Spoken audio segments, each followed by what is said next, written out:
morning everybody. In this fourth class of this D block and F block elements, we will be talking today starting from the different oxidation states of the D block elements. Okay. So, we will be talking about the stability, the corresponding stability of the 3D, 4D and 5D elements. And while talking about their corresponding positions, now we very much know that where the D elements are in the periodic table. So, their positioning in the periodic table also let us know something related to their group number. So, their group we know, and how this particular group number can take us to the corresponding limit of the different oxidation states, because as we have defined these elements having some unpaired electrons in the D level, whether it is a 3D or a 4D or a 5D level. So, these number of electrons in the D level, basically whether we can knock out them nicely to get a particular oxidation states from metal in the elemental state. In the gaseous state, sometimes we will find that these will also give us some loss of electron. So, loss of electron will take us to a corresponding oxidation state, whether it is a bivalent, trivalent, etc. But how many of these electrons we can remove from a M0 state? That means whether this particular group number can have some role, and what is that particular role which can be functioning very well with 3D elements or 4D elements or the 5D elements. So, we will define something which we will consider as group oxidation state. So, group will tag this particular oxidation state. So, this basically tells us that it can be achieved by elements that lie towards the left of the D block. So, if we consider that occupying these D levels from D1 to D9, we are having some elements, and on the left hand side, say below D5 system, we are having some elements, and on the right hand side after D5 electronic configuration, we can have some other elements. So, towards the left, that means towards D1, D2, D3, D4 and D5. So, this can be achieved by the elements very nicely, and oxygen is usually more effective than fluorine at bringing the highest oxidation state, because of less crowding is involved. What does it mean? That means, if we want to go for a corresponding group oxidation state, and we will be considering something where we basically go for the stabilization of the species by O2 minus or F minus. So, the highest possible oxides or highest possible fluoride, whether we will get that will basically tell us that whether we will be able to achieve that corresponding group oxidation states for that particular element.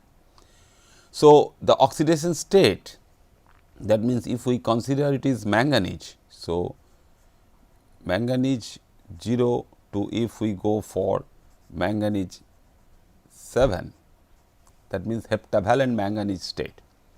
So, we have to remove minus 7 electron to achieve that. And oxygen or any other electronegative element, oxygen or fluorine, can take up those electrons to go from elemental oxygen or gaseous oxygen to O2 minus, that is the oxide ion, or fluorine can also go from fluorine itself to fluoride ion. So, these are very small groups, and the required number of those species.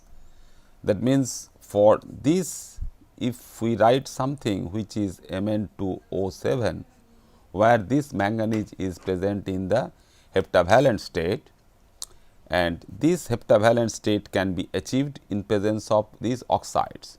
So, this is the oxide compound of manganese, where manganese is present in the plus 7 oxidation state. Similarly, fluoride. So, these are very small groups and many number of these small groups can be surrounded by this particular metal center.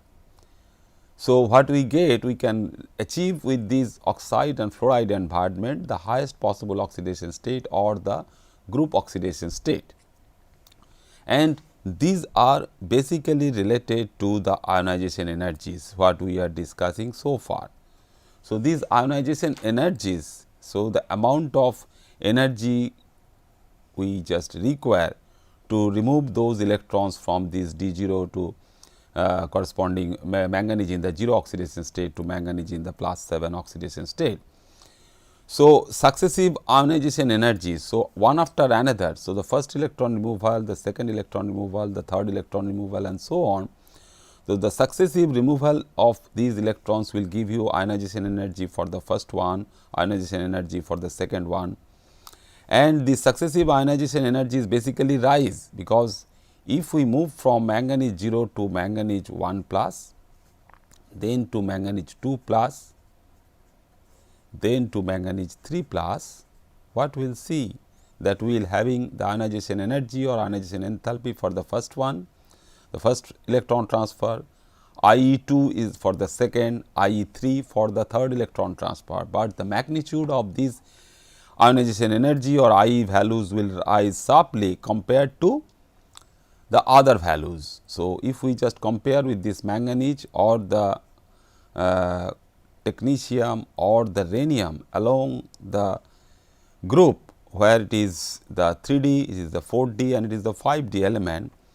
So, in these particular cases, if we try to compare the ionization energies, so ionization energies for the corresponding technetium or rhenium for the monovalent, bivalent, trivalent and so on would be less compared to the manganese state. So, that basically tells us other thing also, that if we just can reach up to an oxidation state of complete removal of all the electrons, that means manganese 7 plus where no electron is there.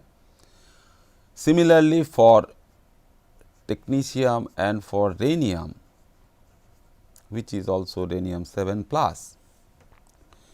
But depending upon these ionization enthalpy values, this particular species, if we try to compare that this particular species in the heptavalent state compared to the rhenium in the hexavalent state, this is less stable. So, in terms of simple stability, we can consider that stability means that it will not easily go to this particular heptavalent oxidation state. That means, it will try to reduce very smoothly or very effectively or very much readily as and when electrons are available to this particular system. That means, if we get this as a less stable species, at the same time it can also be considered as the more strongly oxidizing species. So, it will be strongly oxidizing as well at the same time compared to rhenium 7 plus. So, since this is the number, so we are talking about this particular 7 oxidation state.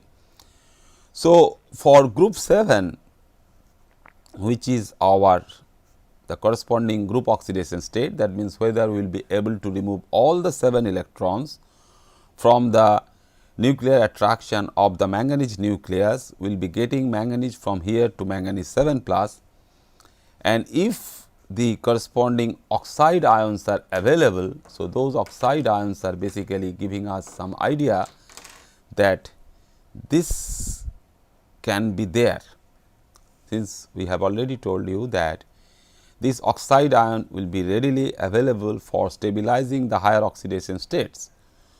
So, MnO, this particular species will be available there. So, to go up to this particular species, this is a dimeric compound of Mn2O7 species, but if we stick our attention, if we concentrate our attention on the species which would be mononuclear and in the solid state or in solution, we will find that 4 of them that means manganese bound to 4 oxygen as oxide ions like this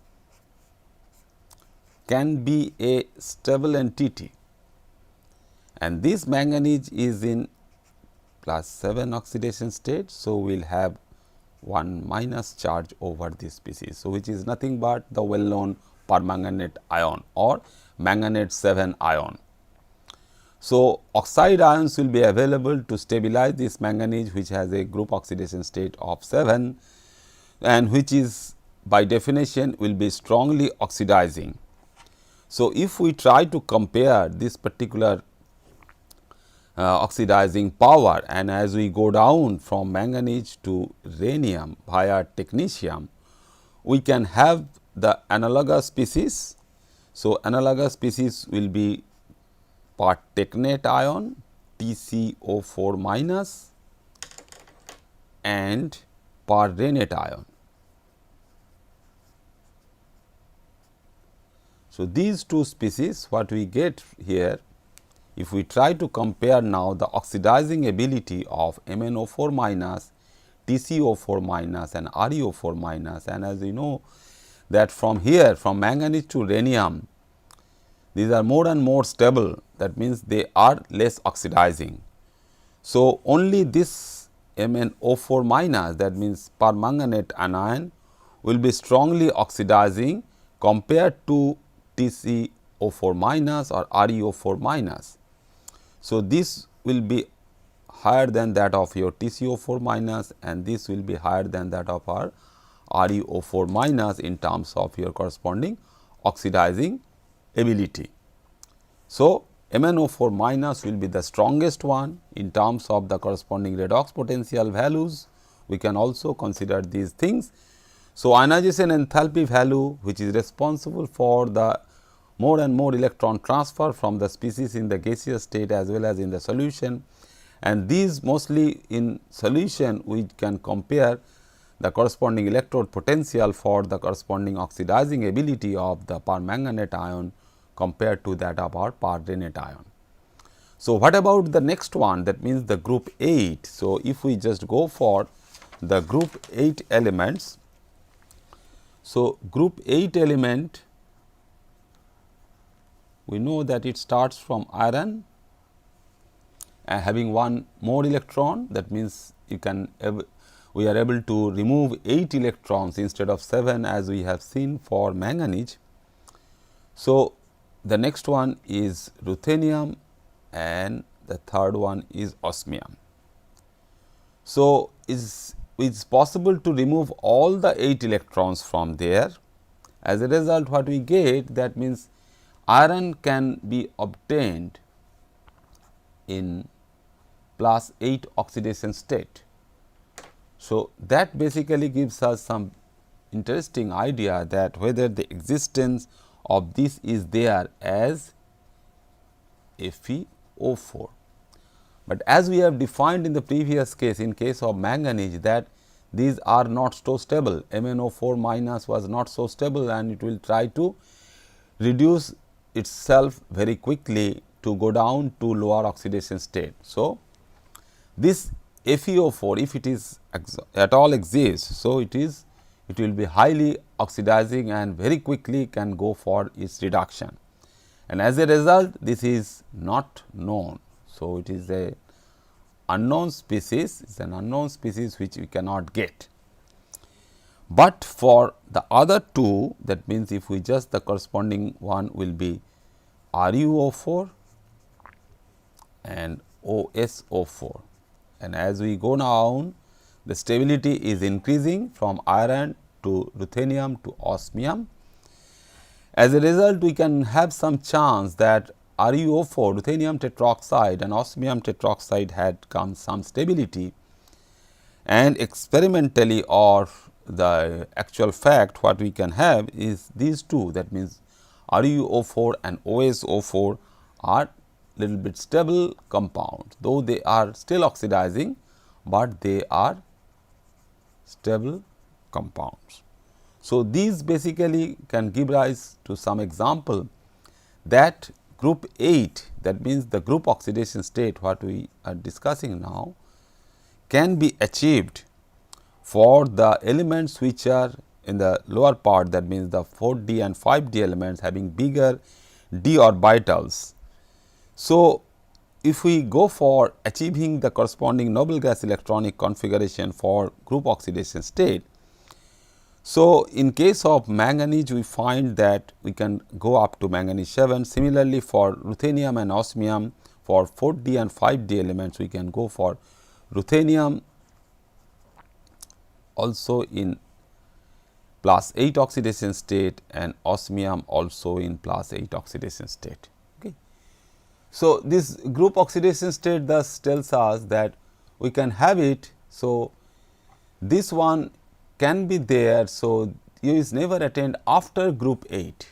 So, once we reach group 8 for ruthenium to osmium and which have some meaningful existence of the corresponding tetroxides, this basically limits the maximum oxidation state. So, beyond this we cannot expect that we can remove 9 or 10 electrons from the sphere with an increase in ionization energy. So, this is the limit. This is basically limiting our corresponding achievement for the group oxidation state. So, maximum oxidation state what we can reach there is +8 for this group, and noble gas character from left to right across each series of the d block can change.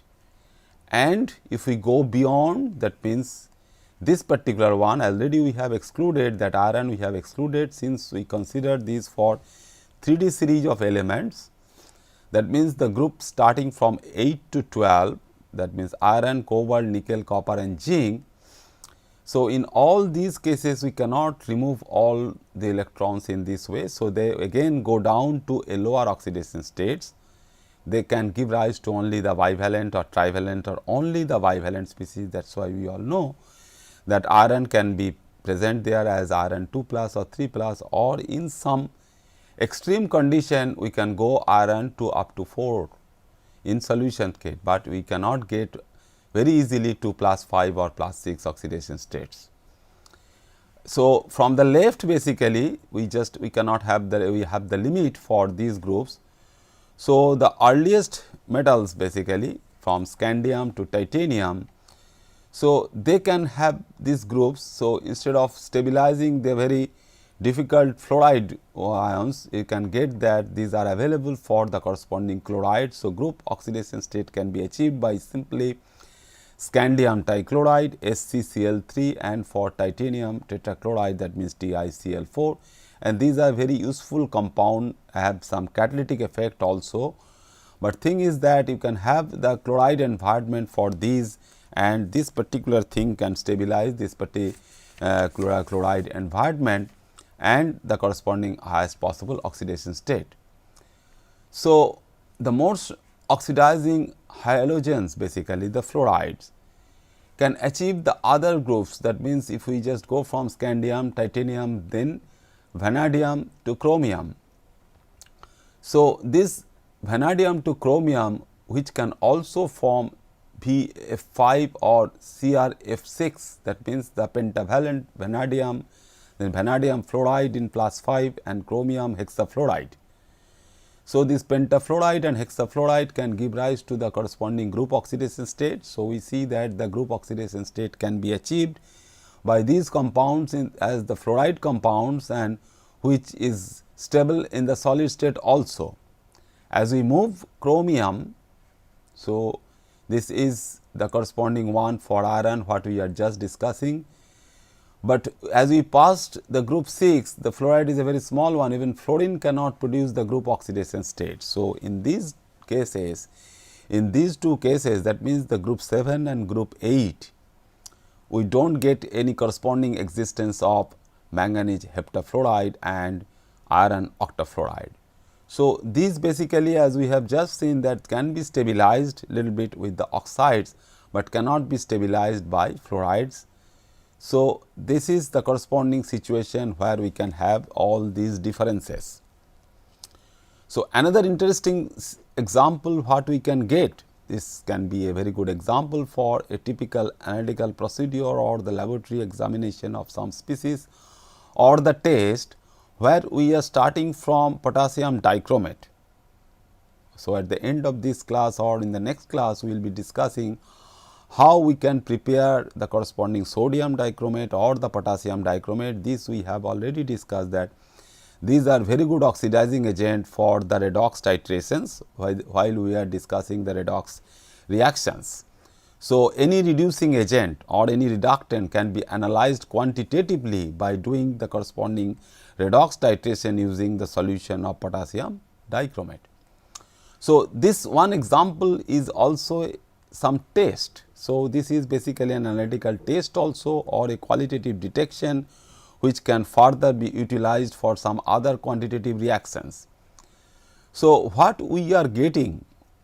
We are getting something where we basically see that this particular case, that means the chromium which is present in the left hand side in the potassium dichromate is in the chromium +6 oxidation state, and we are talking about the stabilization of these two things, that means the higher possible oxidation states or the highest oxidation states for the group.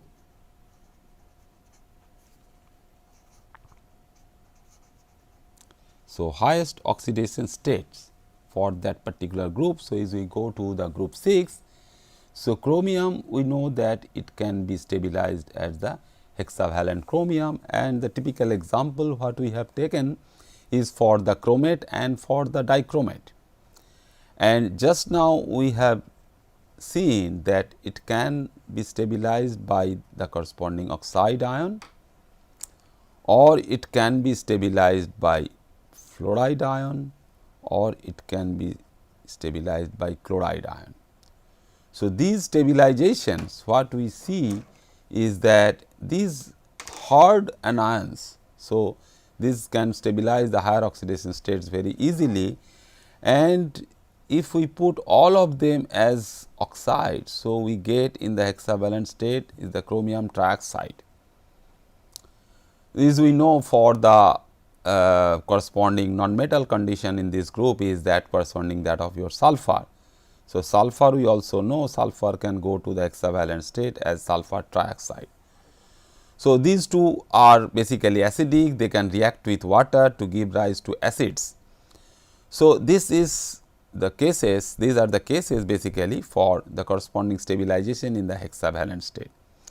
So, now if we take whether the same species these two, because if we say compared to these the corresponding stabilization of chromium with fully fluoride or chloride, that means CrCl6 2 minus, it has also some stability, but it is not so stable, then we can go for the combination, that means the mixed ligand environment. So, the mixed ligand environment if we consider,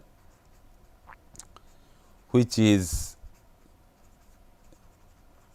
the corresponding mixed ligand environment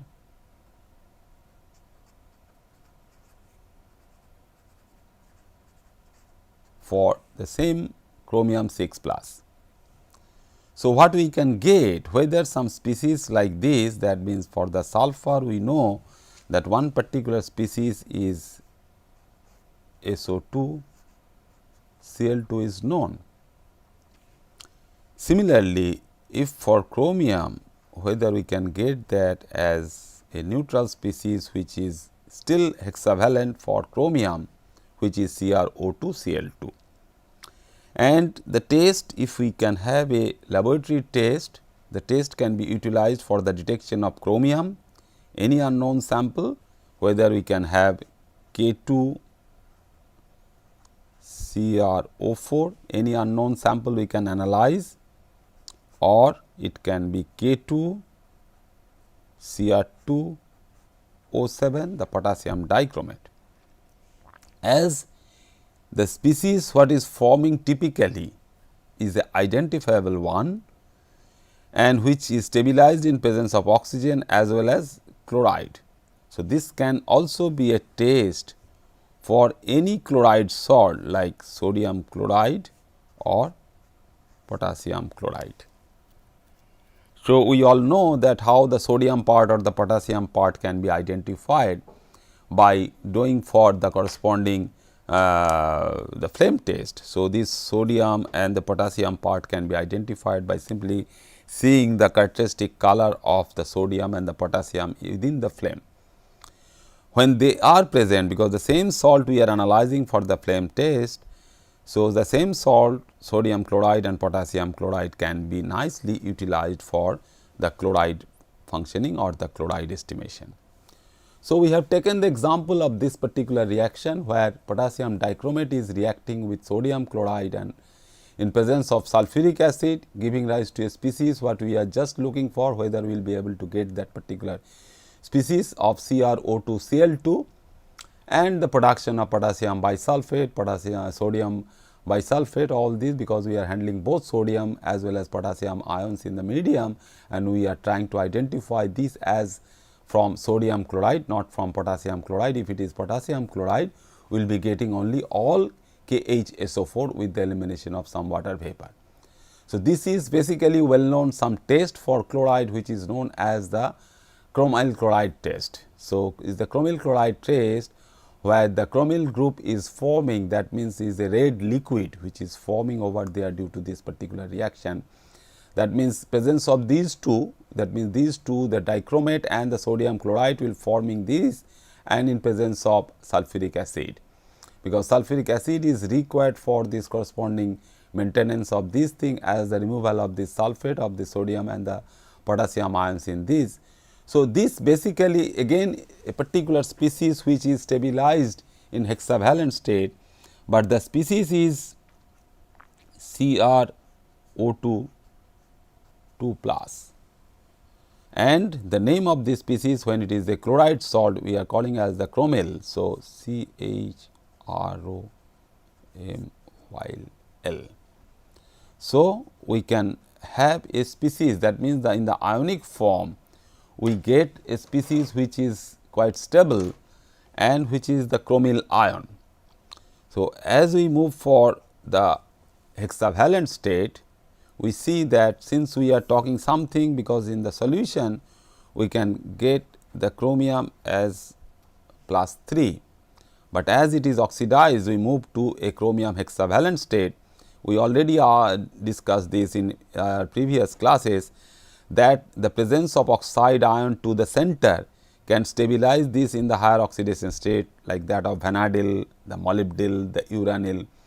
So, this is the chromyl, basically in the same way the chromyl ion is forming, and chromium also can in some complex compounds we will be seeing afterwards, that if it is there only one oxo species, that means the chromium in the hexavalent state and this species is in oxygen. So, is 4+. So, one oxygen present with chromium is also another separate entity. So, this particular one, so chromium, so this particular species when it is present over there like that of our chromate ion is again a tetrahedral species. So, that tetrahedral species like SO2Cl2 can have some existence and which is a red liquid. So, this red liquid can be formed in a reaction medium. So, what you see here instead of a test tube, because it is a stoppered bottle, because it is a vapor. So, vapor is also forming. So, vapor is also is not so good for our health reason. So, if we can have, if we can make it, you can stopper it and we get that as the red liquid with some brown vapor. So, this is the typical thing what we call as a chromyl chloride test, which is a very characteristic one for seeing that thing that it can be stabilized. The chromium in the higher oxidation state can be stabilized in presence of both oxygen as well as chlorine as chloride ion. So, it is basically heating of the suspected species containing sample suspected of containing chloride. So, any chloride salt can be analyzed with this particular species. So, any chloride salt. Okay. So, chloride salt can be very nicely identified. Forget about the other test or other wet test for chloride by silver ion. We all know the silver ion can be used for the identification of the silver as silver chloride is a white precipitate. So, this basically red fumes, and when we stopper it we get a corresponding red liquid. is evident, and the color is a very characteristic one. So, since we are adding dichromate as the chromate source, so the chloride salt, this will only be formed when you have the chloride in the unknown sample, because the corresponding iodide or the fluorides or the bromides are not known to have some stability in this regard or at that much stability for this part. So, if we go for a typical trend of the higher oxidation state, as empirically what we have seen, that the oxides and the fluorides can stabilize these particular oxidation states. So, there will be some trend, and definitely what we see that all the oxides and these particular oxides from these, that means from left to right, that means group 6 to group 7 to group 8.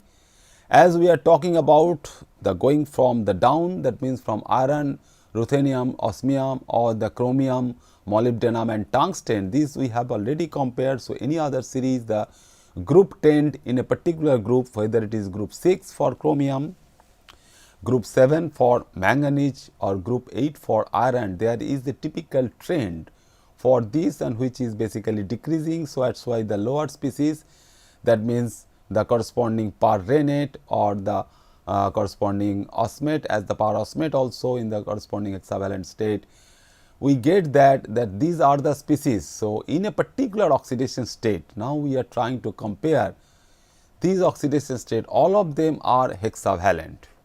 So, chromium is in hexavalent state, manganese is in the heptavalent state, and this is again hexavalent state. So, they are strong oxidizing agent and they are becoming stronger, even the oxidation states are also different. So, this is basically we go for this, if all of them are not for, this is permanganate, this is not, it can be 2 minus also the manganate, MnO4 2 minus.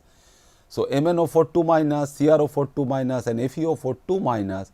So, as we move from left to right, this has some stability already, we know we can handle in the solution for the different taste for that corresponding titrimetric method, the redox titrations and the chromyl chloride test also, but we cannot handle this one which is highly oxidizing. So, as we move from left to right for the different group number from titanium to zinc, and as we go for the different halides, this is again a table which is there in your CBSE book. So, if we just nicely follow that particular trend, what we can get for this your book, that what are the species what we can get basically for these common oxidation states, which is bivalent, trivalent and in some cases are tetravalent. So, what we see that in most cases, that means for the lower end, that means for the titanium and the vanadium, all of them are labeled as X, that means X is ranging from fluoride to bromide. So, this fluoride, chloride, bromide and iodide, so all will be there, and this can be stabilized nicely with all these except this for titanium. So, titanium in the lower oxidation state, which can have some different stabilization which we cannot get for all of them. So, these are basically this X is the fluoride to iodide. So, when only X is present, so all of them are stable, that means in the trivalent and tetravalent state for the titanium, it can be stabilized for fluoride to iodides, but for the bivalent state it is only that particular groups can be stabilized from chloride to iodide. So, we cannot go for the lower oxidation state with that of our fluoride. Similarly, for manganese also the tetravalent and trivalent is only stabilized by fluoride salt, only the bivalent we can have the other salts. So, that is why the laboratory, in the laboratory also we basically handle the different salts. So, manganese X2, that is manganese can be manganese fluoride, manganese can be chloride, manganese can be bromide, and in some cases though the stability cannot be so high for this particular species, because when the iodides are bigger, we do not get much stability in the solid state also for the manganese iodide. Similarly, for these, similarly for the cobalt also, and this is also a very good example for the cobalt fluoride as the cobalt COF3. So, like that of our iron or manganese, so cobalt F3 is forming for in the trivalent only. So, the small anion which is available for stabilizing this particular cobalt center only in the trivalent state. So, what we get basically that the cobalt is present in the +3 oxidation state, and as we just consider that we can have fluoride ions in our hand, and these two can give rise to the corresponding cobalt F3 species. That means, it can stabilize this particular ion. But this afterwards also, when we will study the coordination chemistry or the coordination compounds, we will see these can also function as very good ligands. So, more and more ligands we can accommodate there. So, this is a discrete solid sample. So, this is a typical salt, cobalt fluoride, the trivalent or the cobaltic fluoride is the salt. But if these ligands are there, so more number of ligands we can accommodate around this cobalt center, and this is a very good example. Afterwards, we will also talk about the corresponding properties of these complex. So, this is the corresponding COF6. So, hexafluoro cobalt 3 ion. So, this hexafluoro cobalt 3 ions have some existing, since this is has the corresponding stabilization, but we may not get it for the corresponding chloride, bromide or iodide species, those are bigger.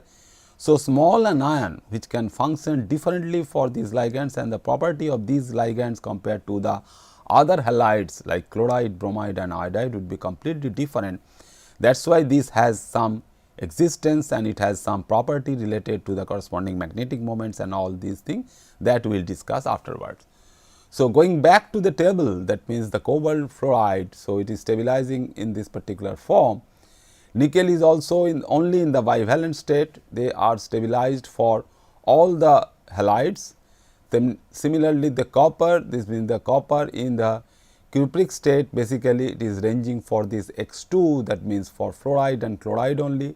So, copper will be stabilized in copper 2 fluoride and copper 2 chloride. So, that also give rise to some example that why copper 2 iodide or copper 2 bromide is not much stable, because copper 2 center in terms of this electron transfer behavior or the E0 value is oxidizing, and these bigger halides are also oxidizing. So, copper 2 itself basically will oxidize the fluorides like bromide or iodide. Basically, we will know that this particular reaction can be the basis for the iodometric reaction when copper 2 is reacting with iodide, giving rise to the corresponding liberation of iodine, and that iodine can be titrated by sodium thiosulfate. So, this is there. So, the stabilization is for these two, that means the fluoride, then the smaller in the series, the smaller fluoride and the smaller chloride. Similarly, for the cuprous copper, it is for the copper, this X is 3. So, that means it is for chloride, bromide and iodide. So, if we go for the bigger halides, once it is reduced, it is a very interesting thing that once you reduce this copper center by all these halides, that means it is liberating the corresponding iodide or the corresponding that iodine or from the iodide salt or corresponding bromine from the bromide salt. What we can get that this particular one is only giving us the corresponding copper as the cuprous ion, and this is when stabilizing, that means if the iodine is liberated, that means some amount of iodide is still available in the solution, and that available of that particular iodide will basically attack or take out this particular cuprous ion, and that cuprous ion can be removed as the corresponding cuprous iodide.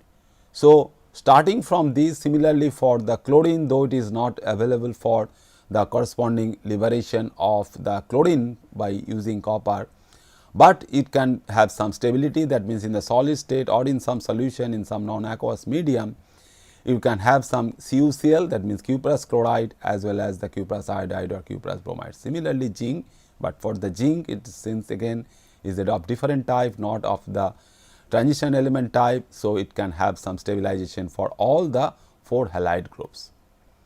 So, this basically what we have already seen, that highest group oxidation state can be achieved if we move from the corresponding scandium. So, scandium immediately we can write that the scandium in the highest possible oxidation state is scandium +3. Similarly, for manganese it is also +7. So, the two species what we can get in the oxide environment is the Sc2O3. Similarly, for manganese it is Mn2O7 that we have already discussed, and these also we have discussed earlier. So, these are also examples in your textbook, in your CBSE book it is there nicely, but as we have seen that how we can stabilize these as the vanadium 5. So, scandium, titanium, then vanadium, all 5 electrons can be removed. So, this particular the dioxo species, so vanadium dioxo species is there.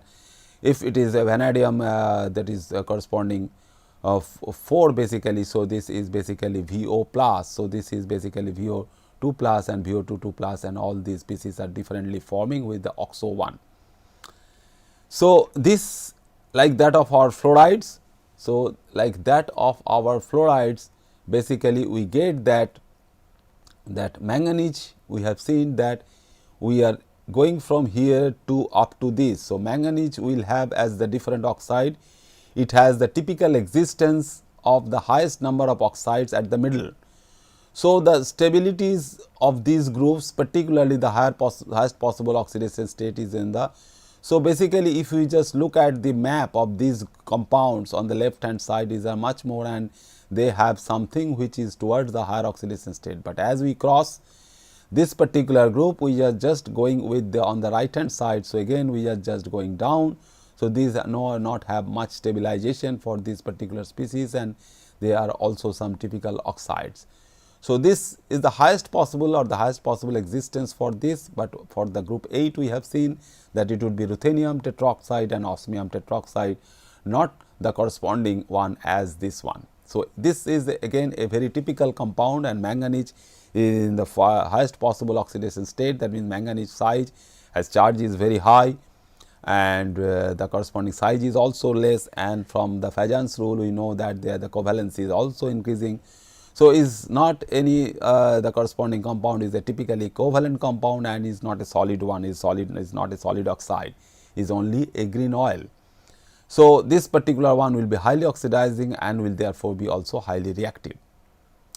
So, quantitatively if we now compare the corresponding M2 plus to M standard electrode potential and what are the observations we can get. So, that is very important to know again from your book, the table. So, the removal of electrons. So, basically that for the atomization process and the ionization process and the electron removal process and the hydration energy. So, these are all energy contribution, and when we reach the typical E0 value. So, these are the different thermochemical data in kilojoule per mole for all these steps. So, we can have 1, 2, 3, 4 steps to reach this E0 value for the 3D elements from titanium to copper, and we get the corresponding standard electrode potential for the reduction for the bivalent state. That means, the nickel 2 plus 2, nickel 0 is minus 0.25 volt. Similarly, copper 2 plus to copper 0 is also 0.34 volt. So, ultimately the values what we get, and we get a typical trend, and that trend will tell us that how quickly we can go for this reduction. And we all know that there are metal ions, metal atoms also, or the metal rods are also, which can nicely liberate hydrogen from the acids. So, how good they are for the reduction of H plus. So, this reduction of H plus is also a corresponding chemical challenge for the system like that when we just liberate hydrogen. So, hydrogen is liberated and is also a biochemical challenge in the biological system also, because we know that this particular one, when it is removing hydrogen, we know that the different hydrogenases are there. So, bacterial origin or the biological origin is also sufficient to reduce this. That means, the electron can be transferred at a suitable potential, and we know that the hydrogen electrode potential has the standard potential as 0.0 volt we consider.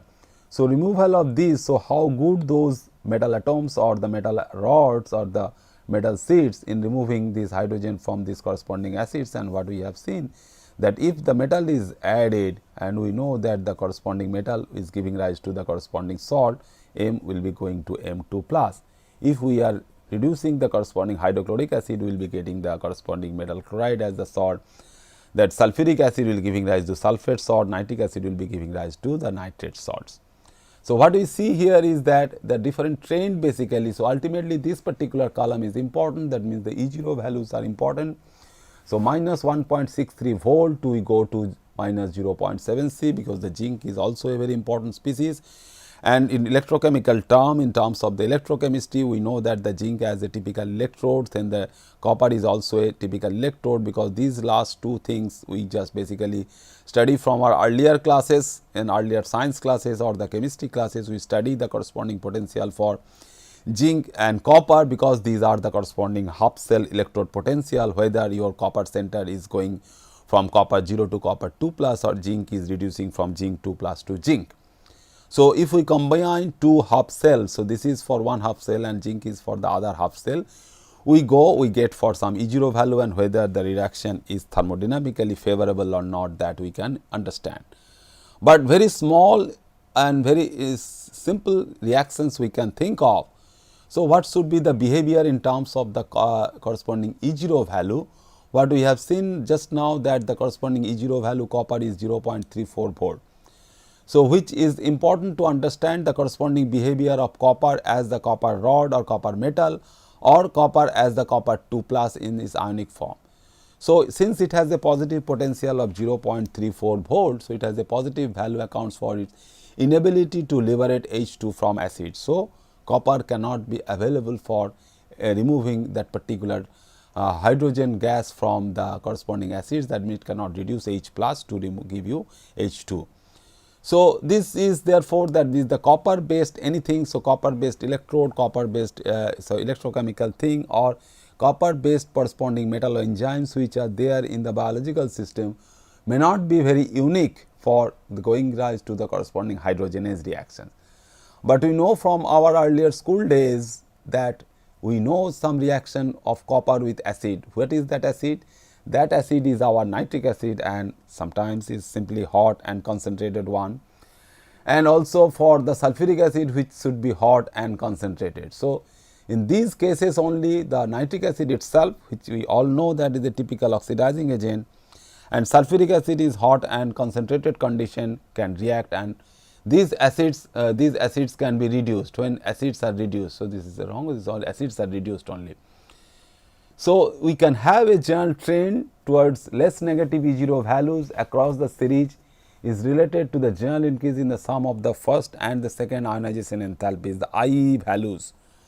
So, IE values are always important, because we do not know the trend basically whether your IE1 is more than the IE2, and when we sum up these two, we basically get the overall IE values for electron transfer from the M0 state. And there will be a difficult thing where we can understand the corresponding half filled cell or the full filled cell, that means the manganese in the plus 2 state. So, when the D sub cell is reaching manganese 2 plus or to zinc 2 plus, they have some extra stability. So, the stability of the half filled and the full filled cell will tell us something and tell us some stabilization corresponding to the E0 values and the thermodynamic driving force to achieve that.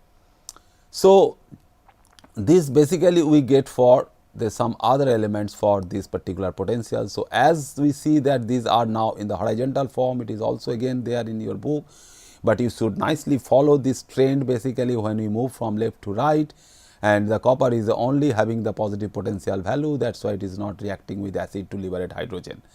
But what about this potential? Because these potential are also very interesting to note and interesting to understand when we go for a corresponding bivalent state to the trivalent state, as we know for the iron. So, this iron potential is always very important, and always we should remember wherever we go that whether we can oxidize some ferrous state to the ferric state even for the redox titrations. So, we all know that the permanganate ion or the dichromate ion, they are highly oxidizing. So, these potential values, these E0 values for the corresponding reaction where the dichromate, that means the dichromate ion is reducing back to the chromium 3 plus, or the permanganate ion from the manganese 7 plus to manganese 2 plus is going, what we see that whether those potentials are sufficient to oxidize iron from plus 2 to plus 3. Similarly, we can also consider that the other oxidizing thing, that means on the two sides, the adjacent sides, because the iron we can oxidize. So, this particular iron is for the liberation of hydrogen from the elemental state when iron is going from iron 0 to iron 2 plus, and in this particular case it is for the redox titration. So, all these potential values are important. So, little bit we can have some idea about these potential values and their driving force, but if we move towards the left of this iron, the ferric ion, from left to on the right, that means the manganese in the +3 and cobalt in the +3 oxidation state. So, that is very interesting. So, unlike iron, so iron is not so oxidizing. So, iron 3 plus has some stability, but manganese, that the trivalent manganese and the trivalent cobalt are not so stable in the reaction medium, and that basically gives us some idea that they are the strongest oxidizing agents.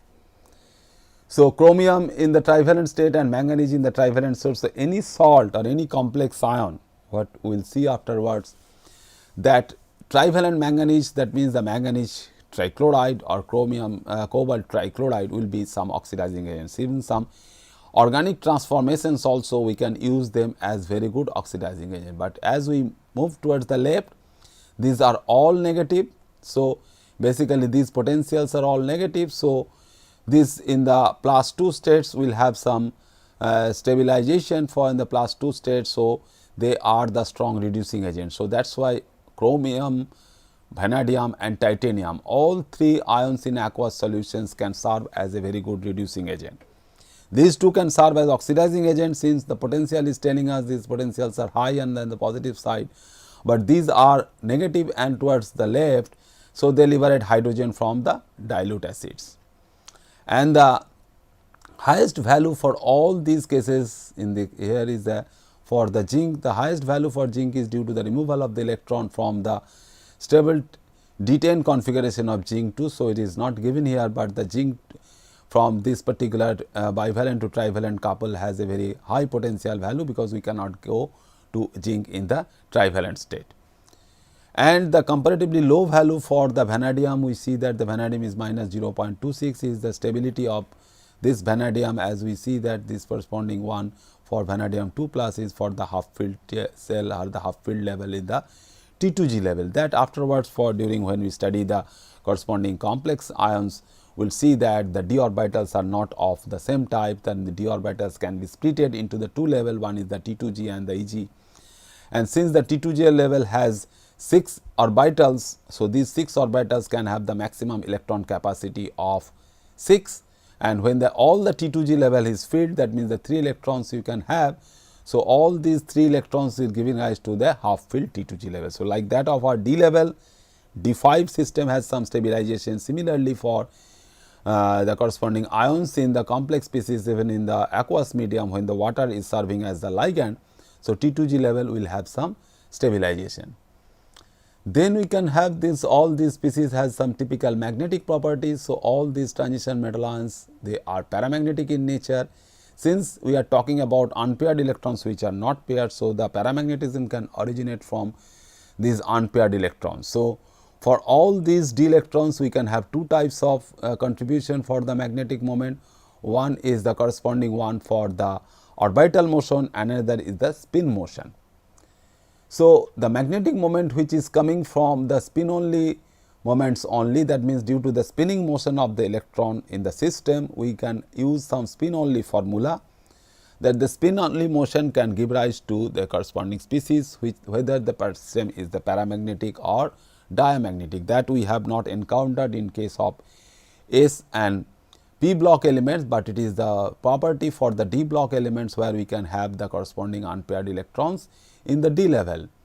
So, this is the corresponding formula, which mu is the magnetic moment. What we can theoretically also we can have some prediction, and experimentally we can also measure using some balance, the Gauss balance, which is nothing but the taking the weight of the sample in a magnetic field and in absence of the magnetic field, and from the difference we get the corresponding thing, which we can consider as the gram susceptibility value. And that gram susceptibility value can tell us by knowing the corresponding molecular weight to give you the corresponding molar susceptibility value, and ultimately that molar susceptibility value can give rise to the corresponding magnetic moment. But theoretically also by knowing the number of unpaired electron, this is the spin only formula, that is why if you know n is the number of electron, which is very much similar to that of our 3D n configuration, where n is the number of electrons present in the different d levels or the different d orbitals or d cell. So, the effective magnetic moment, because this corresponding effective magnetic moment what we see is written as a corresponding subscript on mu. So, subscript on mu will give you the effective magnetic moment, can be obtained from experimentally measured molar magnetic susceptibility. What we can see using the Gauss balance, we get the chi g values, then chi g can be converted to the chi m values, and these chi m values can be expressed in terms of the Bohr magneton, and this B subscript is B for Bohr, the name of the scientist is the Bohr. So, that is the Bohr magneton value, that the Bohr magneton value can be found out. So, for any species, because these are very important parameter what we will discuss afterwards in we consider the corresponding coordination compounds, that whether these particular values can be very useful for understanding the corresponding property of all these compounds. So, this table again taken from your book, and we see that is you are very much habituated, that is why this thing is taken from only from your book, the CBSE book, that as we know that we can range from a D0 system to a D10 system in the ionic form. That means scandium in +3 oxidation state, because we all know that the scandium 0 has 3D1 electronic configuration.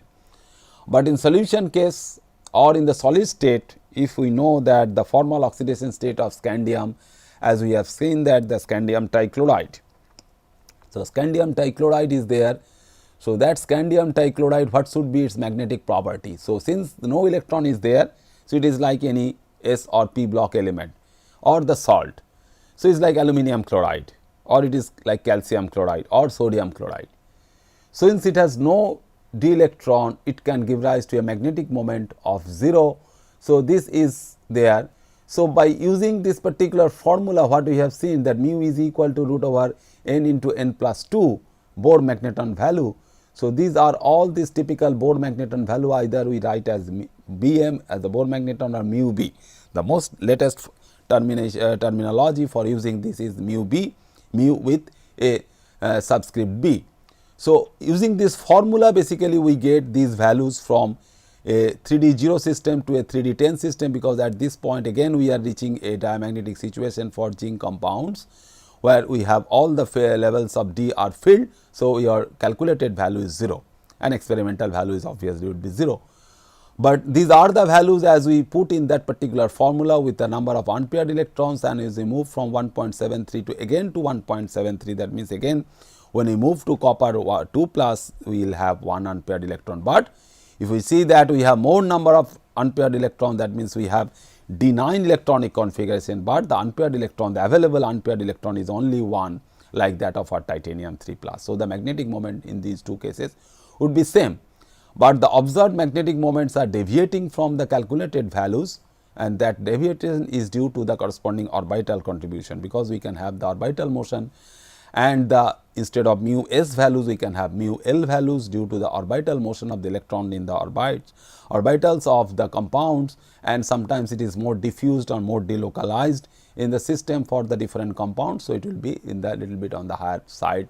So, these values, if they are matching with this calculated one, we call it as a spin only values, spin only magnetic moment values, but when they are not going for these particular values, we can consider that some orbital contribution is there, and these values are little bit different for this. And we will see that the magnetic moment is basically increasing and is reaching again the manganese, like that of the different oxidation state or the manganese in the highest possible oxides, with increasing number of unpaired electrons. So, there we are reaching from 1 to 5, then again we are decreasing from 5 to 0. So, it is very simple to remember also that as we move from 0, 1, 2, 3, 4, 5. So, 0 to 5 and then again 5 to 0. So, 5 to 4, 4 to 3, 3 to 2, 2 to 1.